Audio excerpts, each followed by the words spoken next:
Hello, welcome to being Suchi. ఆదివారం అంగడి అని అవర్ సీక్రెట్ స్పేస్లో పెడుతూ ఉంటారు ఎవ్రీ సెకండ్ సండే. సో ఇవాళైతే నేను ఇయర్ రింగ్స్ కొన్నాను. ముందు అవి చూస్తే ఉండండి, కబుర్లు చెప్తాను. ఇవి అయితే kundan studded silver imitation jewellery అనమాట. 150 రూపీస్కి అవి వచ్చాయి, పింక్ కుందన్స్వి. ఈ ఎలిఫెంట్స్ అయితే 200 రూపీస్కి వచ్చాయండి. ఇది సింగిల్ పీస్ ఉందన్నమాట. నాకు ఇంకా ఉంటే మా సిస్టర్ ఇన్‌లాకి కూడా కొందాం అనుకున్నా. సో నేను మాత్రం ఇది ఒక్కటి కొనుక్కొని మా సిస్టర్ ఇన్‌లాకి ఫస్ట్ చూపించిన పింక్ కుందన్స్‌ది అండ్ ఇప్పుడు చూపించబోయే పర్ల్ స్ట్రింగ్ హూప్స్ కొన్నానన్నమాట.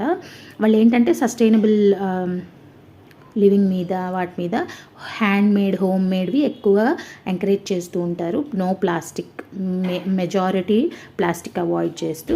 సో పచ్చళ్ళ దగ్గర నుంచి పుస్తకాల దాకా అన్నీ ఉంటాయి. బట్టల దగ్గర నుంచి మనకి చాక్లెట్ మిల్క్ పౌడర్స్ అన్నీ అవైలబుల్గా ఉంటాయి.